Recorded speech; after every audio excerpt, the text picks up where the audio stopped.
Welcome everyone to another random walk down Mill Street. Today we're going to talk about the prayer Baruch Sheamar.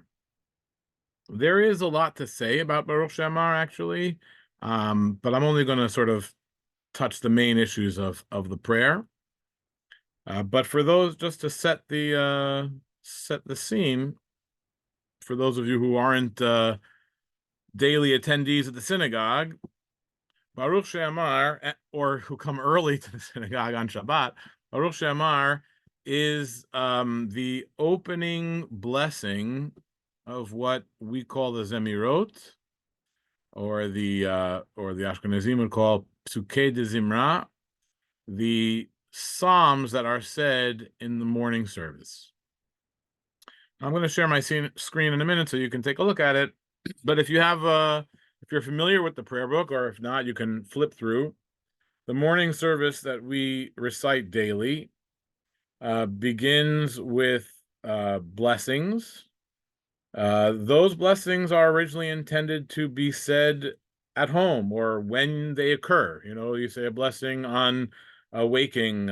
So you thank that the rooster knows the difference between the night and the day, and you say a blessing that God clothes the naked when you get dressed, or in all these kinds of things. So as you experience your daily life, you give thanks to the Lord for the blessings He has given us, and you say a blessing. And most of those blessings are in the Talmud.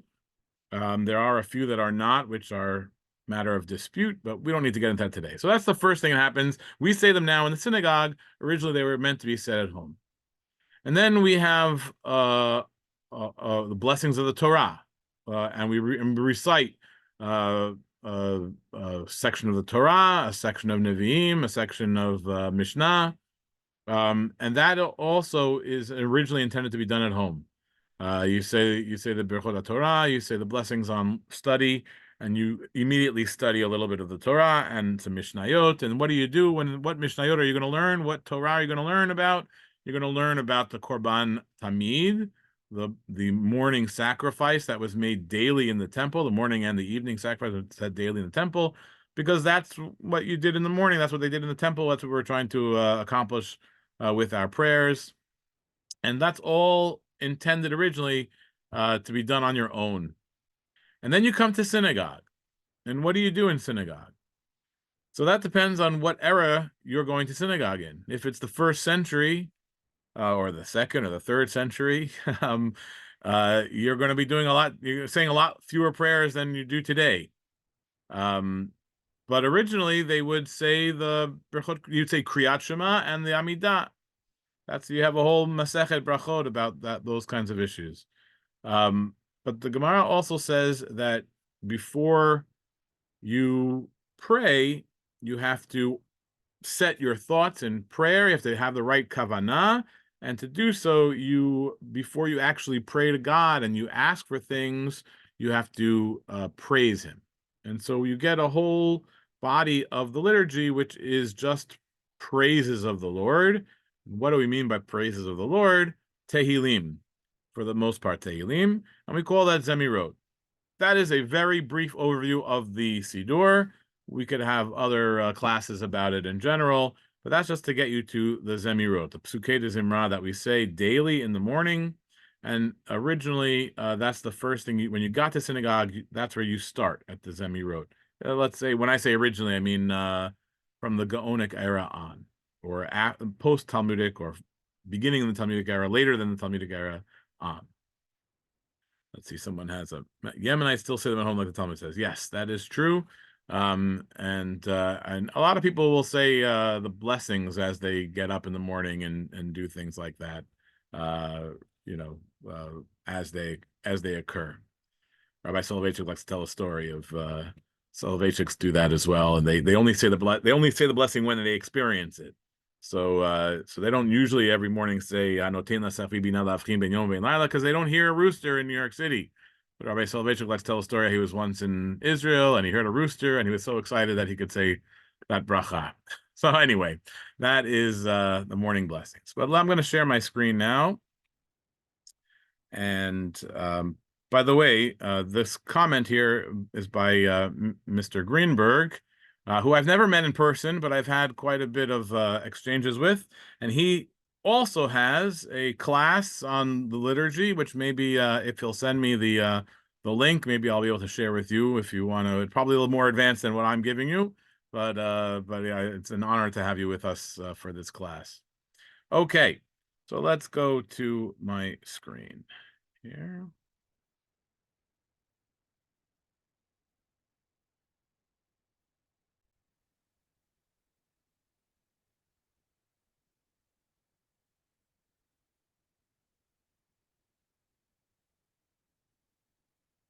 I'm just getting my screen set up so I can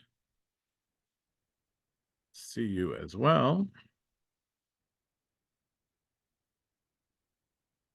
Okay.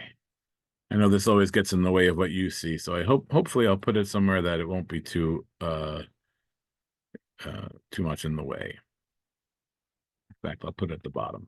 Okay. Okay, Baruch Sheamar, a heavenly blessing of the finest gold, which that subtitle will become understandable a little later. So what are we talking about? We're talking about this prayer. And in the Spanish-Portuguese tradition, we say a different prayer than most communities elsewhere.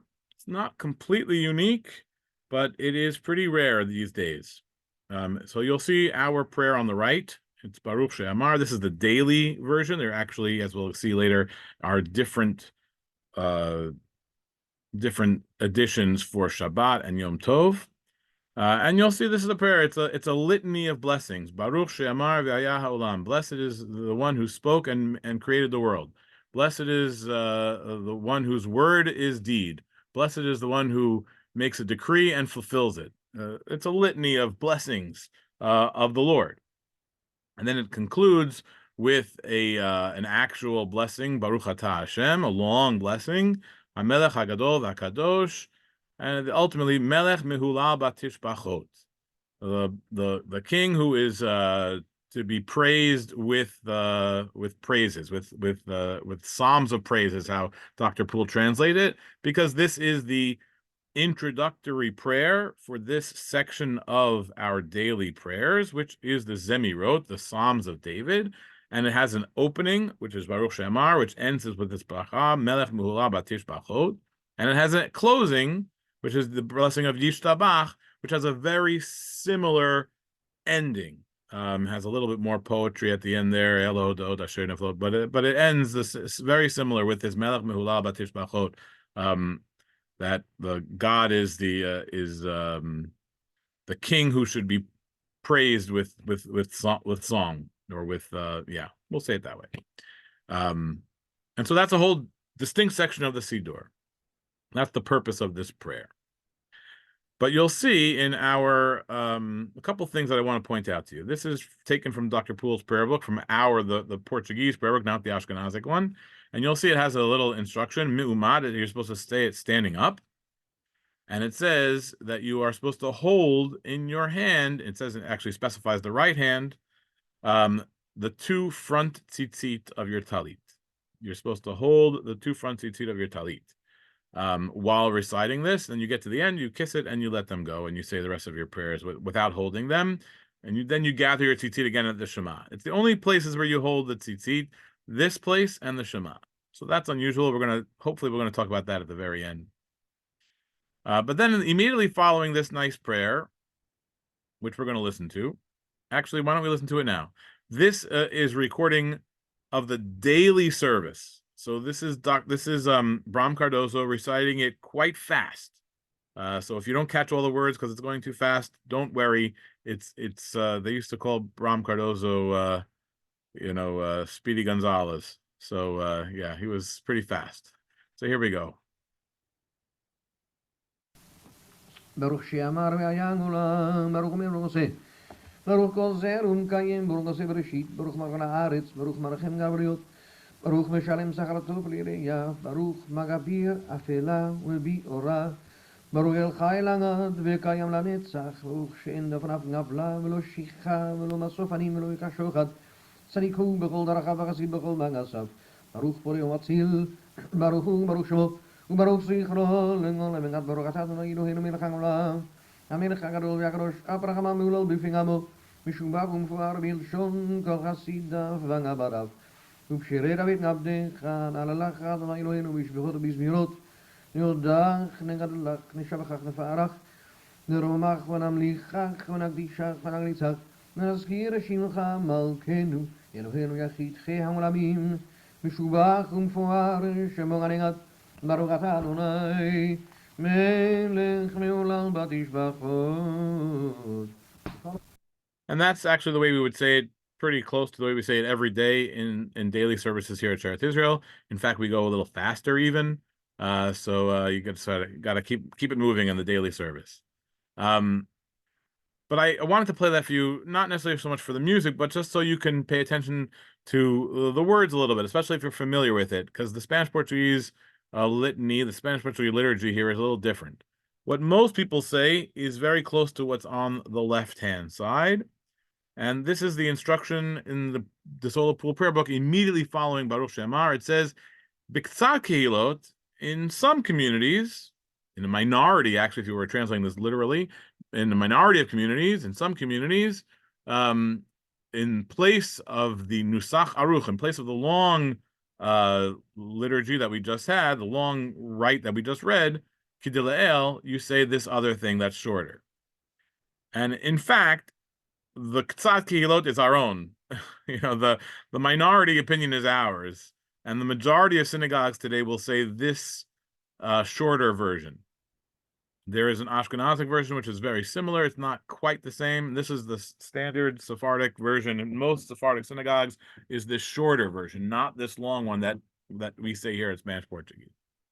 And I wanted to just play for you. It's a little bit hard to, the sound is not the greatest, and the musicality was not the greatest, but this is just to compare, and you can follow along in the text, and you can see, maybe you'll pick up where some of the differences are. This is a Moroccan daily service, recorded live, and you'll immediately tell that they begin by saying it all together, and so it's a little hard to hear. It's a little cacophonous because the whole congregation is saying it together, each in their own way. But then eventually the Chazan's voice becomes a little stronger and louder as they realize that they're being recorded. I think the individuals sort of get quieter. But you'll here it is, without further ado. This is from a recording made, I think, in the 1970s in Israel.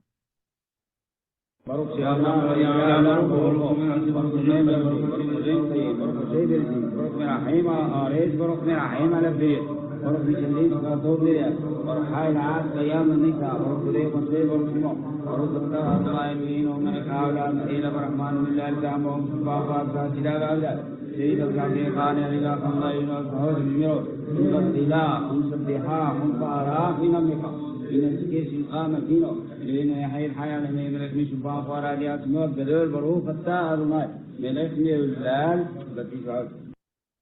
Again, very fast. It's a daily service. You can't really pick it up completely, but that is the text that most Sephardic Jews say, not here at Spanish Portuguese, but most Sephardic groups say it, including Moroccans, who are our close cousins, and others. And certainly as you go to the Edot Mizrach, and Syrians also say this text. And but there is something that Dr. Poole writes when he has it, and I highlighted these words, Mihulal befi amo.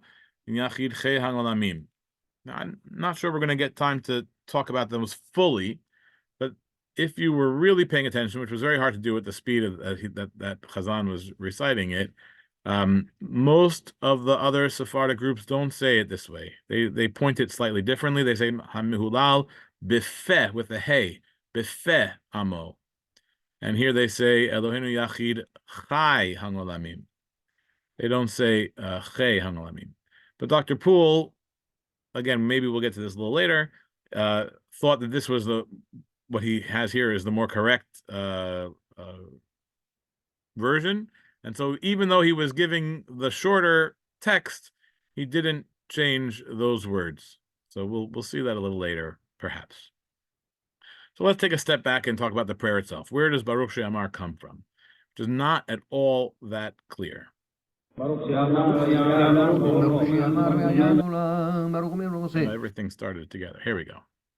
Now I just wanted to show you before we get to that the text I showed you was for weekdays, but on Shabbat we add this Baruch Hamanchil Menucha L'Amo Yisrael B'Yom Shabbat Kodesh, only in the Spanish Portuguese or the longer version, and on Yom Tov we also add it. We have Baruch Shonatan L'Amo Yisrael et Yom Chag Hamatzot or Yom Chag Shavuot, Yom Chag Sukkot et Yom Tov Mikra Kodesh Zeh, and then it continues with the same ending. And the same thing for Kippur, and the same thing for Rosh Hashanah, Yom HaZikaron, Yom HaKippur. That's what we do. Have these extra words inside the text to indicate the day that it is. So let's talk about where it comes from. So I mentioned earlier that before getting right to our prayers, there is already in the days of the Talmud and the Mishnah an idea that you have to set your mind to prayer properly. And so here I show you in a Mishnah in Brachot where it says Ein omdin litpalel ela mitoch koved rosh. You can't get up to pray unless you have the gravity of the situation on your mind. Unless you have unless you're serious, you can't go bekalot rosh. You can't be lightheaded. You have to be heavy-headed. You have to be serious. Prayer is not a light thing. You need to set your thoughts properly. And then it tells you Chasidim harishonim hayu shohim sha'a achat umitpalalim. Before they would pray the shachrit proper, which really means the Baruch Hu and the Kriyat Shema, they would wait an hour. They would set their mind straight for an hour, in order to set their mind to the proper intention to Hashem. Filu hamelech shoel bishlomo. Even if a king were to come and ask them, say hello, lo yishivenu, they wouldn't respond. It's probably a little bit of an exaggeration, perhaps, but you get the idea. They would set their minds on their prayers, and it was for an hour before they would even pray. The reason I like this source is because when I was learning the Zemirot, this is literally true. The literal words that my grandfather told me when he was training me, when the first day he said we're going to study the Zemirot, and he said this in our synagogue, the Zemirot, and by that he meant the brachot and the korbanot together, everything till nishmat. He said the Zemirot take 1 hour. Not less and not more. 1 hour. And then I came across this source, my grandfather it didn't come from nowhere. It's almost Mishnaic that they would set it, they would prepare for their prayers for an hour. And then we have another source from the Talmud and Masechet Brachot, Daf Lamed Bet. I think it's Amud Aleph. I don't have it there. What did Rabbi Simlai teach? Leolam yisader adam shvacho shel hakadosh baruch hu. The achar kach yitpalel. A person has to arrange praise. Their prayers have to start with praise of Hashem before they actually get to their supplications, before they get to their actual prayers, before they get to the Kriyat Shema and the Amidah. You have to praise Hashem. Minala, and how do we know this?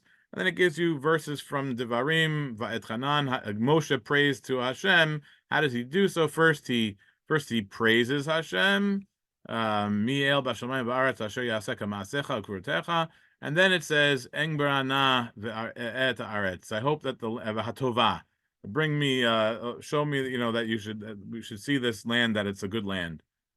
So before actually asking Hashem that it should be a good land, first he praises Hashem. So that's where you learn that first you have to say praises, and then you can do the prayer. And that's what we do when we say the Psukei de Zimra. That's the praising part.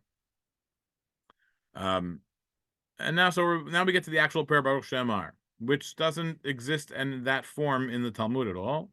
We don't have that prayer until basically the Gaonic era, where we start seeing references to Baruch Sheamar, and then you get pretty close to the text in the Tur. I'm sorry, in the Rif, Yitzchak Alfazi, which I didn't prepare for you. But then we have some of the codes, which come much later, 13th century for the Torah, 14th century for the Torah, and the 15th or 16th century for the Shulchan Aruch. But here's what it says: Baruch Sheamar. This is the Torah on the top left. Baruch Sheamar. That's what you get to in the Sidur. Tzarich le'omro b'nigun u'b'ni'ima. You have to sing it. You have to say it with a tune. Can't just recite the words Baruch She'amar blah blah blah blah blah blah blah. You have to say it with a nigun, with a tune. Kihu shir, because shir na'ev nechmad, because it's a beautiful song. V'katav b'sefer Hechalot, and it's written in the book of Hechalot. Sefer Hechalot. This is a mystical work that which he's quoting here. Sheyesh bo Pei Zayin Tevot, that there are 87 words in the prayer Baruch She'amar. V'siman Rosho Ketem Paz, which is a quote from Shir Hashirim. V'chein hu nusach Ashkenazim, and that is the right as the Ashkenazim say it. Just to remind you, the Tur. When I say the Tur, that's the name of his book, but really, he is the son of Rabbeinu Asher, is Yaakov ben Asher, who moved from Germany as a young man, to Toledo, Spain. His father became the Dayan in Spain, the Rosh, Rabbeinu Asher, and he was his son, so he followed his footsteps, and he made a code with 14. That's the Yad HaChazakah. So with four turim, arba turim. This is the tour, and so he knows the customs in Ashkenaz, where he grew up, and in Sfarad, where he lives now, and he's telling you that there is this Sefer Hechalot, which is a early mystical work, which says that this prayer Baruch She'amar is supposed to have 87 words. And there's a siman to remember it, which is a quote from the Song of Songs, which says Rosho Ketem Paz. Literally means his head is the finest gold. And what does it mean in context here about Baruch She'amar? It means its head, the start, the beginning of the Psukei D'Zimra is of the finest gold, is Paz. Pei Zayin is gematria, if you do the letters, 87. Pei Zayin, 87. Has 87 words, and that is actually the way the Ashkenazim say it, and that's true. I think that's the way the Ashkenazim have it today, and they certainly had it that way in the days of the tour. But you can get from the implication that the Sephardim did not have that text. They did not have 87 words, otherwise he wouldn't have had to say the Kein Hu Nusach Ashkenazim. So in the Middle Ages, in the days of the tour, the Sephardim did not have the same text as the Ashkenazim, and they didn't have 87 words exactly, which is what the Ashkenazim had. Okay, hold that to your side. We're going to get to that again a little bit later. Now take a look at the bottom right. This is what gets codified in the Shulchan Aruch, which is much shorter than what's in the Torah. Dinei Tefillah min Baruch She'amar. And the first thing it says, Omrim Baruch She'amar Kodem Psukei D'Zimra v'Yishtabach La'achareihem. You have to say Baruch She'amar in the beginning and Yishtabach at the end. That makes a set. This is the blessing that has in Melech Me'ula Batish Bachot. It's talking about the praises of Hashem, and in between are the actual chapters of Tehillim and a few other quotes of praises of Hashem. And so it's the beginnings Baruch She'amar, the end is Yishtabach. And then it goes on with other halachot. You're not allowed to talk. You're not allowed to talk in between those two things, and other halachot about saying amen, etc., etc. That is its place in the Siddur. I hope that was a lot of text, but I hope that you get the sense of what Baruch She'amar is, its purpose, and it's the opening blessing that introduces the praises of Hashem. So now we're going to get to a little bit strange, and we're going to pick up on what the Torah said. So there is a commentary from the 16th century or the 17th century, pretty famous commentary called the Taz, referred to as the Taz in Yeshiva, Turei Zahav. It's written by Polish rabbi whose name is escaping me. It's one of the, as they call it, the Nosei Kalim, one of the commentaries of the Shulchan Aruch. And it says Katuv b'Tola'at Yaakov, which is a sefer that I was not familiar with until I started preparing for this lecture. but it's a mystical work about prayer written in the Sephardic world by a man named Yaakov ibn Gabai, who I don't know much about, but I think he was writing in the 16th century, in the 1500s. It says, Shevach Zeh, talking about Baruch Sheamar, Tiknuhu Anshe Knesset HaGedolah. It was established by the men of the Great Assembly, which is the same group of people that made the Amidah. These are the rabbis who lived in the Second Temple period, the earliest strata of the rabbis. Al Pi Pitka de Nafal Min Shemaya. Based on the language of the prayer is based on a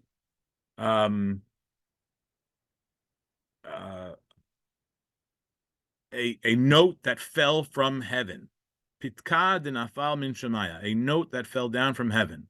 Umtsauhu katuv bo, and they saw that was written in it, this prayer, Baruch Sheamar, v'yesh bo pei zayin tevot, and it had 87 words. V'kiblu le'omro me'umad, and they accepted it, and they said you had to say it standing up, etc. They put it in the Siddur. It's a pretty strange thing to say. And so where does this come from? Where does Tola'az Yaakov get it? Where does this idea come from? Well, we saw in this wasn't mentioned in the tour that it came down to the Anshe Knesset HaGedolah from a note that fell down from heaven. But we did say that there were some mystical origins of this 87 in the Sefer Hechalot. By the way, when you look in the Hechalot literature, there is no source for Baruch Sheamar there. There doesn't. This whole thing with 87 letters that the tour mentioned does not appear there. So it's a big question. So where does this thing about the earliest source mentioning this story, Agadah, about the 87 letters come, the note falling down from heaven come from? And the earliest source we have is from the Rokeach here, who lived in the 12th century. And here's a quote from it. By the way, I lifted this from a source sheet by Abraham Katz, who's gives excellent classes. And he has a group on Facebook. If you're interested in Nusach of Tefillah, he has a group on Facebook, which I highly recommend, Abraham Katz. So he has Baruch Sheamar Yesh Pei Zayin Tevot. It has 87 words. Ki nitkan keneged rosho ketem paz. It was established keneged, I don't know, based on, I guess you could say here in this verse, Rosho ketem paz, that his head was of the finest gold. The prayer for the Psukei de Zimra was of 87, was paz, was gold. The ein lahosif alav, and you can't add to it. You're not supposed to have more words. So you people who pray in the Sephardic rite, not good. V'nitkan keneged ha'aderet v'hamunah, and it was established to go together with, or opposite, or against, or next to another piyut called ha'aderet v'ha'emunah, which we don't say in the Sephardic world, but is in the Ashkenazic Siddur, especially on holidays, Yom Mim Noraim in particular, I recall. And the refrain, if you are familiar with the Ashkenazic liturgy, is L'chei Olamim. Or L'chai Olamim, so matter of debate. But that's Ha'aderet v'Hamunah. It's a pretty famous piyut. Shekach nimtza b'Sefer Rikma shenichtav b'ktivat malachim. Because this is what it says: is that prayer Ha'aderet v'Hamunah was written in the writing of angels. Sheha'aderet v'Hamunah shir shalem. This was an angelic prayer, Ha'aderet v'Hamunah, and Baruch Sheamar was written to match it with 87 words. Okay, that's what the Rokeach says. That's probably as good a source as we're going to get for this 87 for the Ha'aderet Hamunah. We're not going to get into the Ha'aderet Hamunah, but know that it is pretty famous piyut. You can find it online and you can go through it. It's alphabetical, Aleph, Bet, Gimel. And it's a medieval Ashkenazic. Maybe it comes from the early Paitanim in Israel. I don't know. I haven't researched that one so much. But the whole 87 and the special angelic source has to do with its connection to that piyut. So that's where I'll leave you with that source.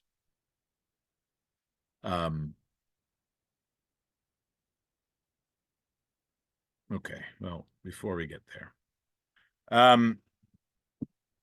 Today, if you look up this prayer in other prayer books, I mentioned it before, Mehulal Befe Amo. And they wanted you to do Fe Amo because Hey and Bet would make 7. 5 and 2 is 7, so you get Paz, you get 87. They wanted to put Fe Amo because you get that 87 in there. That is a change made in the Kabbalistic circles of Tzfat that then spreads throughout the Sephardic world. But it's not grammatically, it makes no sense grammatically. You would not say Hamihulal Befe Amo. You could say Ha'el Ha'av Rachaman Hamihulal Befe, that God is praised with the mouth. But then if you did that, if you said Befe and you put a period there, then you would say Amo Meshubach, that his people would be praised. And this is not about praising God's people, it's about praising God. So that would be very unusual. And so it's really not, it's not original and it's not correct. Its only purpose that they changed it for is so you would get another reference to 87 in the prayer itself.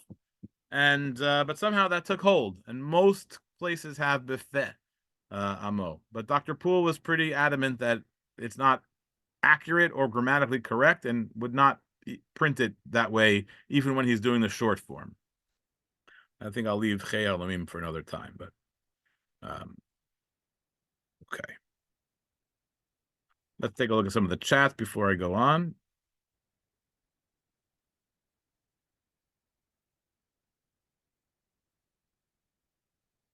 Okay, so a lot of details. Some of the questions I ask have some answers here. I see Annette is saying that the Shabbat Melly is worth getting up early to hear, and I absolutely correct, and we're going to listen to it very shortly.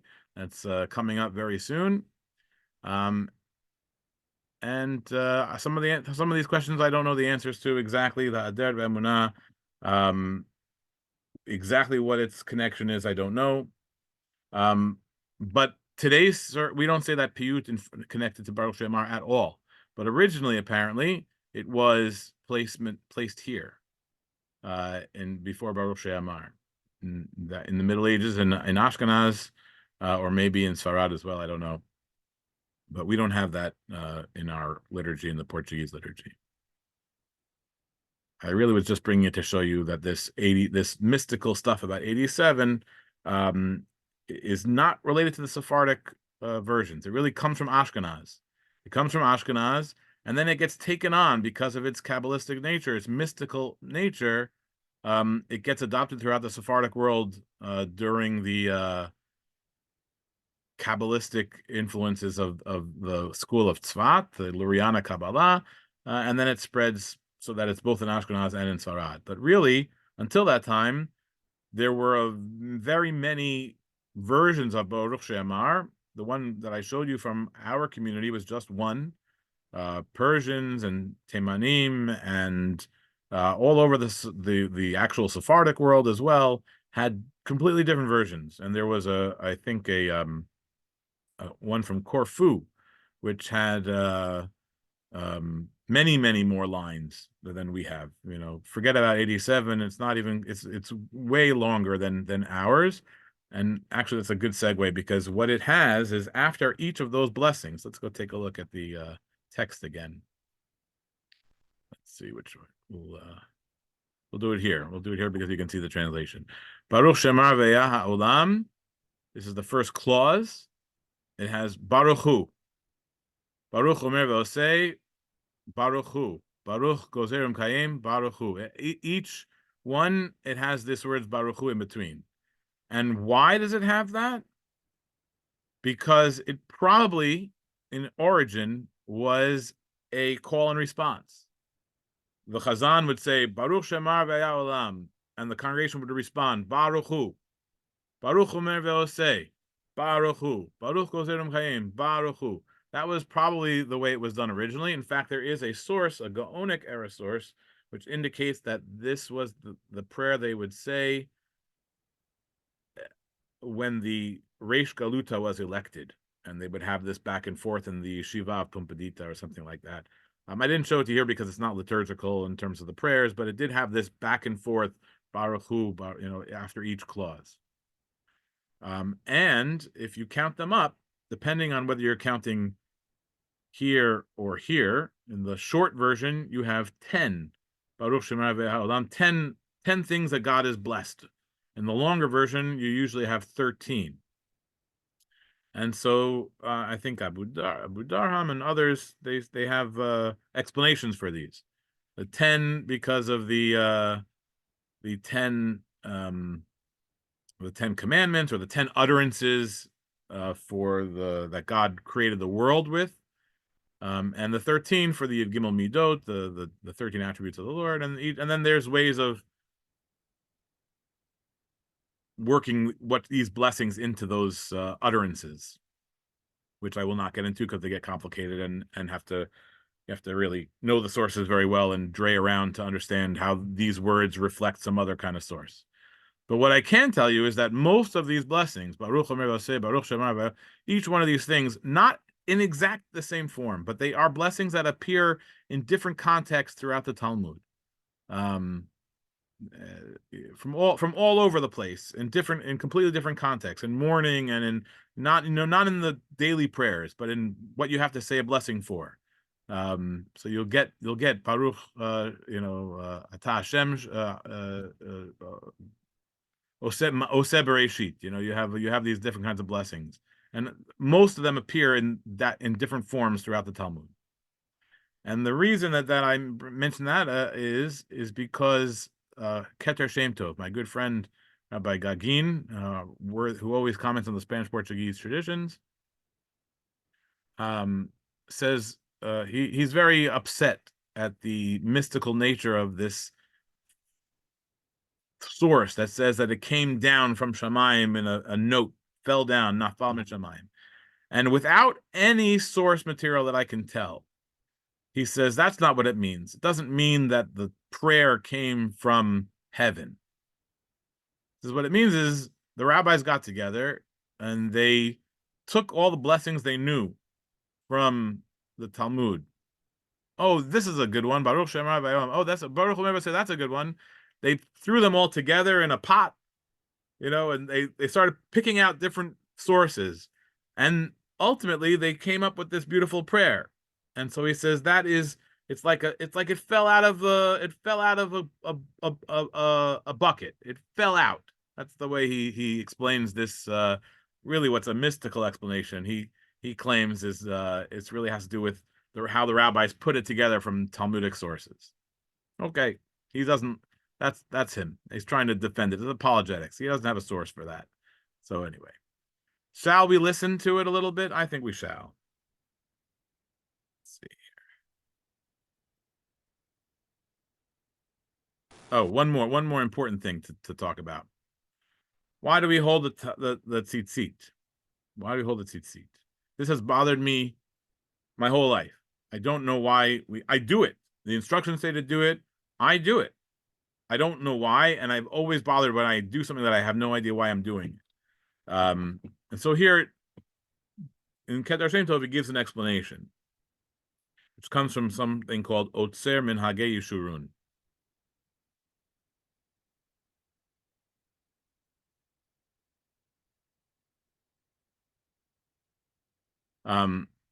It says the following. The reason that we hold the tzitzit of the talit while we're the first two of them, and you kiss them, Lefi Baruch Shamar Muskar Yud Gimel Pa'amim Baruch Beli Haskarat Shem Havaya. 13 times we say that God is blessed without actually mentioning the name of God, without saying Baruch Atah Hashem. We don't say the Shem Havaya. The Ein Beracha Beli Haskarat Hashem, and you should not have a blessing without. It's not an actual blessing if you don't actually mention Hashem's name. Al Kain, that's a quote. That's from the Gemara in Brachot. Al Kain Ochzin Shtei HaTzitziot. So that's why we hold the front tzitziot. Why? Sheyesh behen tet zayin chutin. It has 16 strings. How does it have 16 strings? Well, each corner has 4 doubled, right? So that each corner has 8. So you take the front 2, you have 16. Vasarak sharim, and there are 10 knots. Bein hakol, between those two things, there's in between the wrappings, there's a knot. So there's 10 knots and 16 strings. So what do you get? 10 and 16?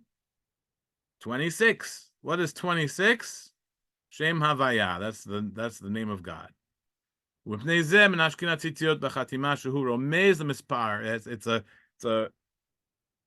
a recollection of the number of the Shem Hashem.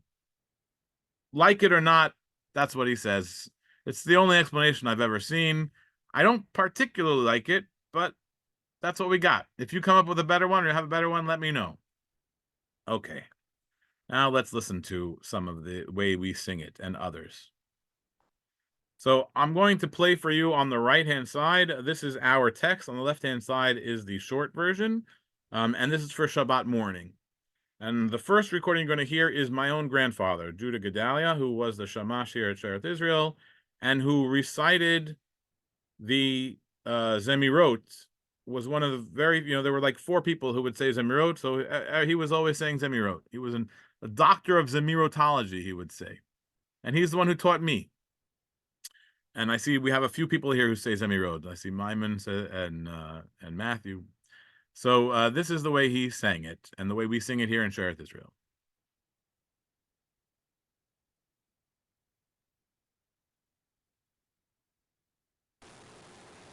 Baruch Sheamar v'hayam olam, Baruch Omer v'ngoseh, Baruch Ozer u'mkayem, Baruch Noseh v'reshit, Baruch merachem al haaretz, Baruch merachem al haberiyot, Baruch meshalem zachadot lireyav, Baruch ma'al navir v'afela u'mevi ora, Baruch el chai la'anad v'kahayam la'netzach, Baruch shen lefanav ngavla velo shicha velo matzofani velo mikach shochad, tzadiku bechol derachav v'chasid v'chol manasav, Baruch hodeh u'matzil, Baruch hamanchil menucha le'namo Yisrael, ve'yom Shabbat kodesh, Baruch hu, o Baruch shemo, o Baruch zichro, le'ngol na'megnad, Baruch atah Adonai Eloheinu melech haolam, hamelech hagadol ve'akadosh, Avrachaman mehulal ve'fi namo meshubah Omvoa Bilchon kol chasidav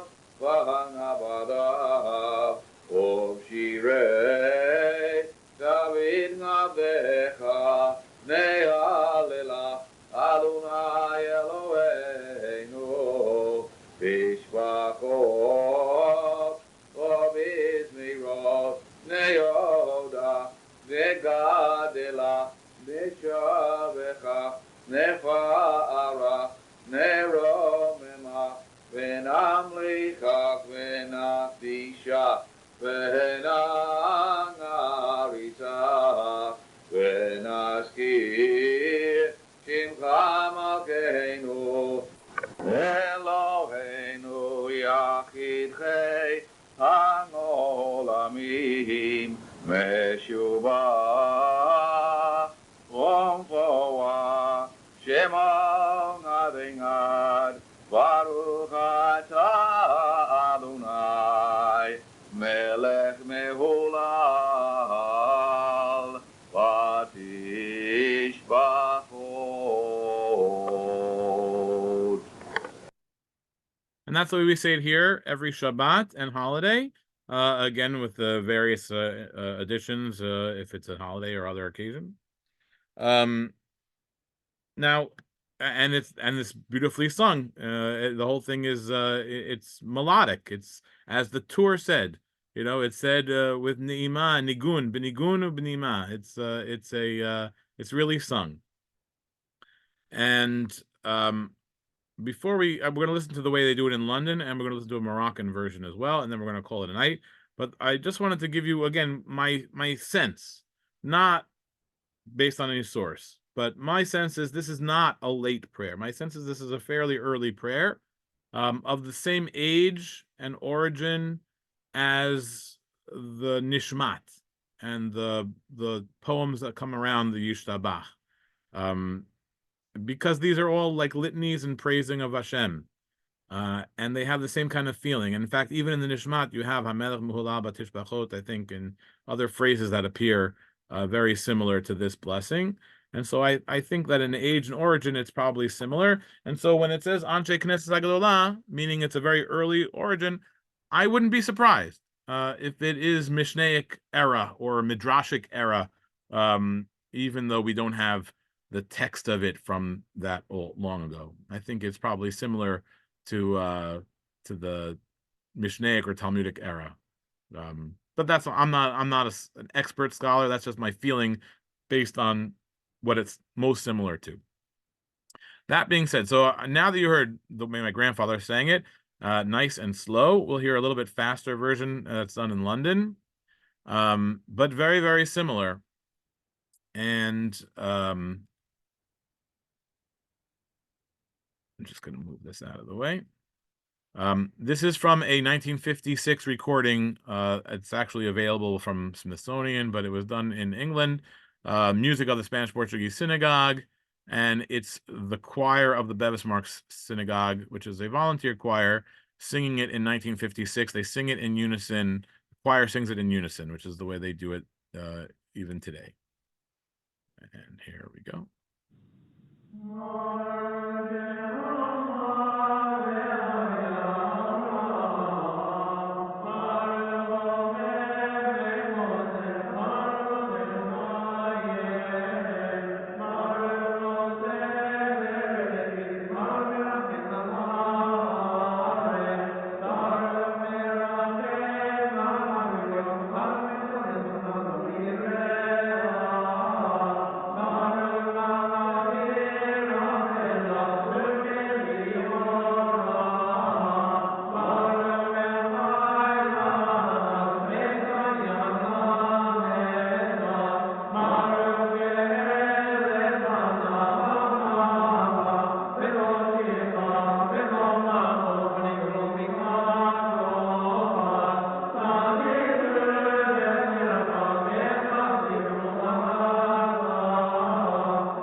So it's similar and it's different at the same time.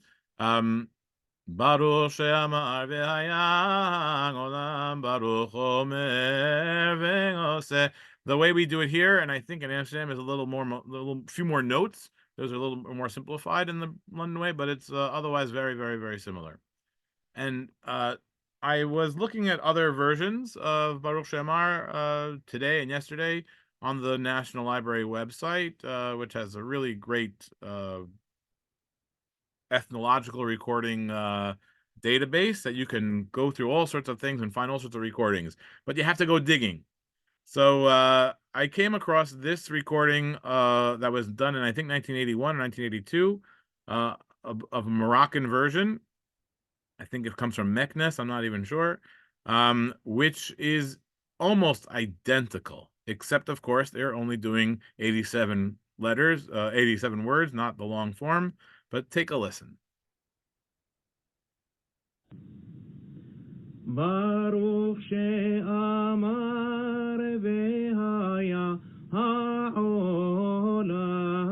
baruch hu Baruch omer ve'oseh Baruch ozer umkayem Baruch oseh bereshit Baruch merachem ala haaretz Baruch merachem ala haberiot Baruch meshalem sachar tov li re'av Baruch hay la'ad ve'kayam la'netzach Baruch podeh umatzil Baruch shemo Baruch ata Adonai Eloheinu melech ha'olam ha'el ha'av ha'rahman המעולל בפעמו משובח ומפואר בלשון חסידיו ועבדיו ובשירי דוד עבדיך נהללך אדוני אלוהינו בשבחות ובזמירות ונגדלך ונשבחך ונפארך ונמליכך ונזכיר שמך מלכנו אלוהינו יחיד חי העולמים מלך משובח ומפואר עד שמו הגדול ברוך אתה אדוני מלך מהולל בתשבחות.